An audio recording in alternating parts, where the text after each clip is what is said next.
Ice Cube, starting July 10th on CBS, Thriller, and Fight TV. That's right, every Saturday. Bring the fire with the big three, baby. Yeah, yeah. So I'm going to ask you this, man, because we lost a hip hop pioneer a couple of days ago in Biz Markie, man, and what better person to have on than Godfrey to kind of give us some good conversation on Biz Markie, man. So did you know the brother? And if you did, what are some of your fondest memories? And what do you think about Biz Markie? Well, Biz Markie wasn't, I didn't know him, but I've been to his parties. I've met him a few times back in the day, early 2000s. You know, he would DJ parties. I would see him, you know, with D-Nice and stuff like that. But he was always real cool, just real chill, big dude, you know, just big old teddy bear and shit. You know what I mean? The one thing I loved about him is that he added some humor to hip hop. You know, I mean, he could rhyme, he could do the beatbox noises, but he always made it fun. Like, it was always fun with him. You know what I mean? Like, one of my favorite songs is The Vapors.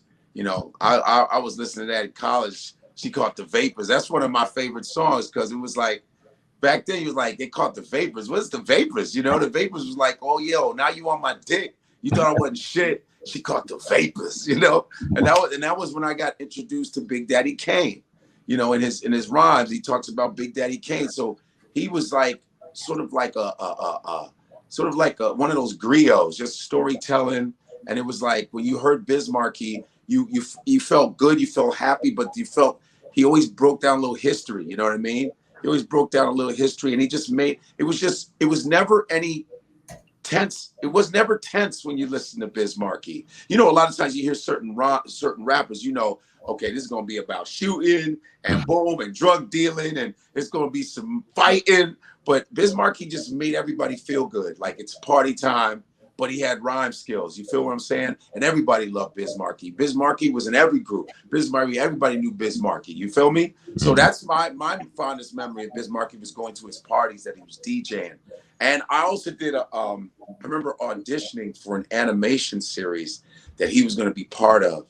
And I remember I had to listen to his character in order to do my lines. That was another connection to Biz Markie. You know what I mean? So yeah, man. So Biz Markie, rest in peace, and it's a shame because I thought he was going to pull through.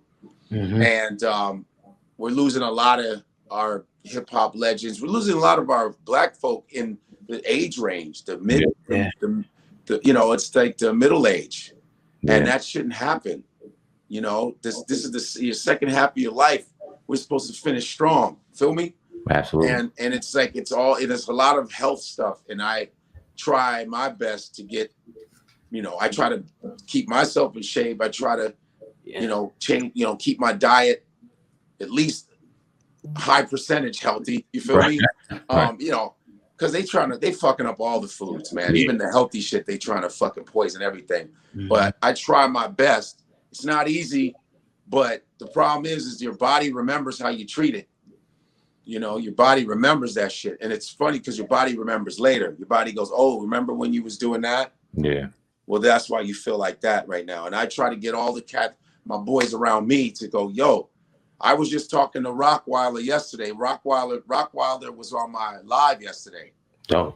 We all know famous Rockwilder from the famous Method and Redman song, Rockwilder, all the beats he's made. So he got on my live yesterday. I was in Brooklyn, and he goes, Godfrey, I'm about to get my workout equipment on. I'm about to get into the work. I'm going to the gym. I'm changing my shit. I'm on it. You got to hold me accountable. This was yesterday in the afternoon in Brooklyn. And I said, right on, man, because it's like even Markie D, I talked to him 2 weeks before he passed, you know? Yeah. And we was talking about health and shit like that. And yeah, man, so it was a sad loss, you know. And you know, and then a lot of times when you see certain people, you go, I wonder how their health is. When you see people, you know, I'm always just observing different people. I can't help it. I go, oh man, this person's kind of overweight. I hope they're taking care of themselves because I don't want to see them. You know, even guys around me, I go, man, guys, let's all hold each other accountable and let's work on our health. Because the problem is too, is Black people, a lot of us do. I'm not saying there's a lot of Black people increasing in fitness. That's why I always tell people, go to Instagram and look at all these amazing black women fitness people, these black men that are in fitness, you know, get in contact with them. You can do workouts online. You can literally connect to a trainer and they'll send you, you pay a little money, they'll send you a workout and you can do it on your own. And every week you check in with them. They don't have to be right there with you. You know what I'm saying? You can YouTube workouts, you know, it's always there. But the problem is that it has to be up here, man. Yeah. And a lot of times we always feel like we're going to be deprived if we have to change our lives, our health. It's always about deprivation with us. We go, oh, I won't be able to eat it. It's like, listen, you can eat what you used to like, but you don't have to eat the whole fucking bucket, bro. You know what I mean? I like fried chicken. Why don't you buy an air fryer? Yeah. Buy an air fryer. How about that? Like air fryers, you don't use oil. You know what I'm saying? There's different ways. You just got to research it. You know what I mean? Absolutely. Let me ask you this real quick on this stay with Biz Markie for 1 second. As far as him doing beatboxing and things like that, you being the impersonator and the great impersonator you are the two correlated? Are they one and the same? Or would you consider a beatboxer well-versed, or could they be well-versed also in impersonating and vice versa? Nah, that doesn't really mean that you can because beatboxing is more the front end, like I can do that. It doesn't mean you can do Obama.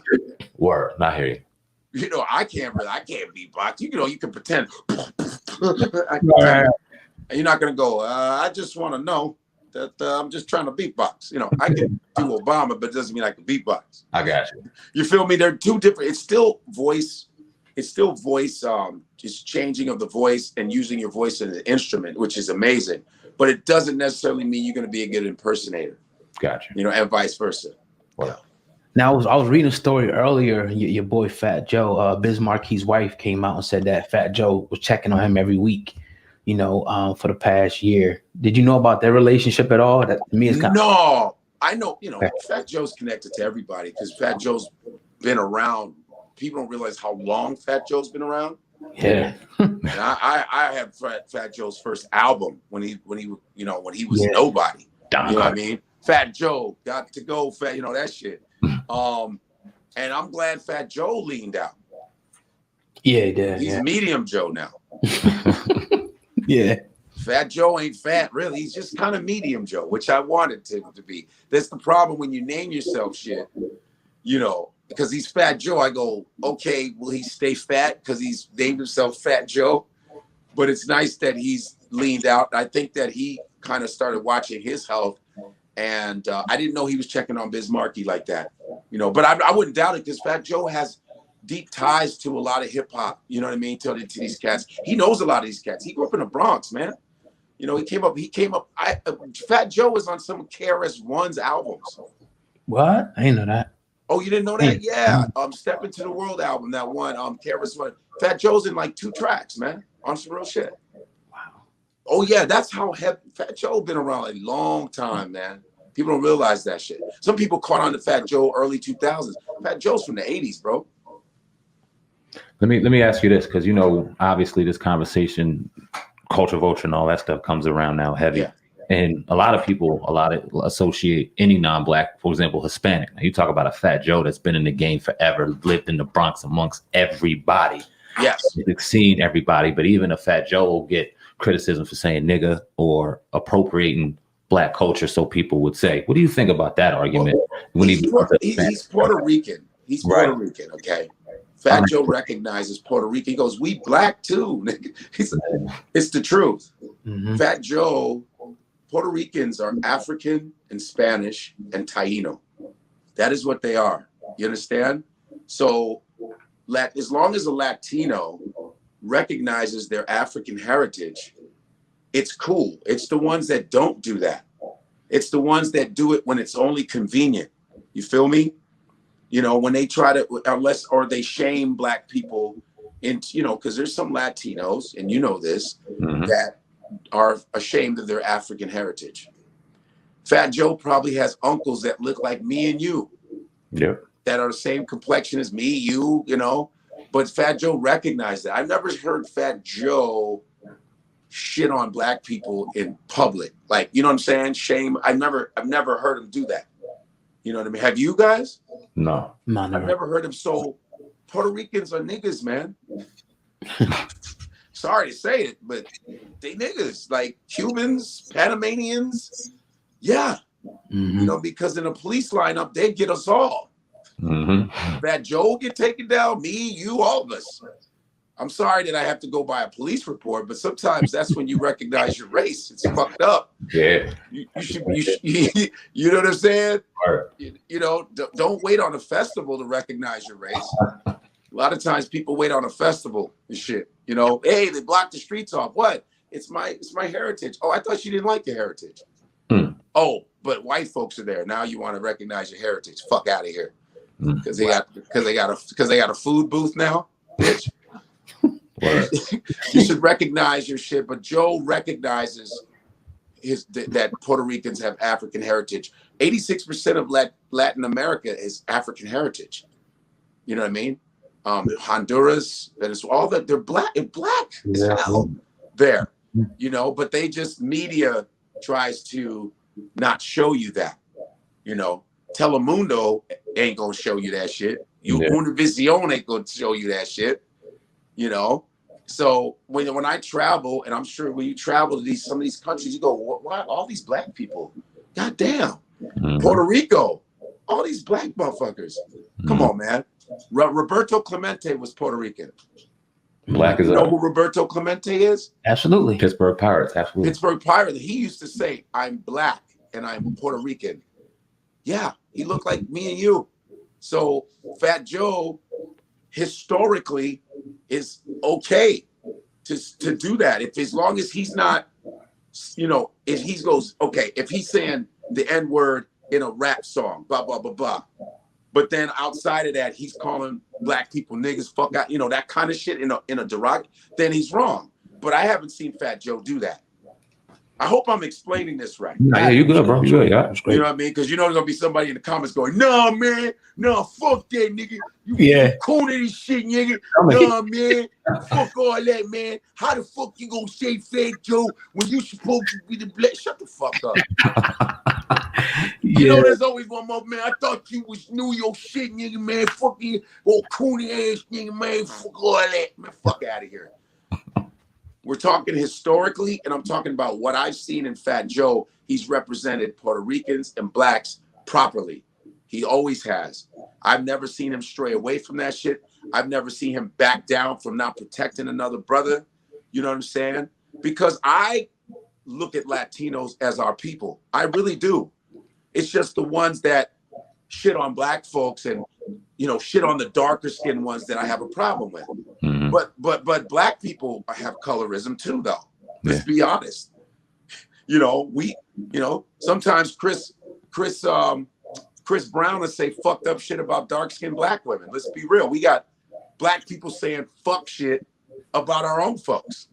You know, it's as much as we want to go, well, Fat Joe, and I go, but we have colorism in our own neighborhoods. What are you talking about? You feel me? So I think it's that's a result of white supremacy. Oh, well, we know that, of course. When you talk about those countries, real quick, like Puerto Rico, I've been there. You will see what I would see is like people in like all the hierarchy positions, but more lighter people. Of course. And like the darker people kind of cleaning tables, walk. You know what I mean? I did see that in Puerto Rico as well. Hey, when I was in Russia, the people from Uzbekistan and Turkestan are the little darker. They were the more of the menial job people in Russia.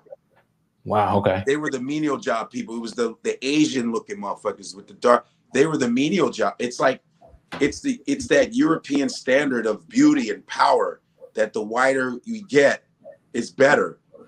So that's why it's important that we kind of overpopulate the world with brown people so we can get rid of that shit at some point or get in positions of power. But that's why they're trying to stop that shit. Because back in the day, when the Moors were running Spain, you remember the Moors were running Spain, people wanted to be darker.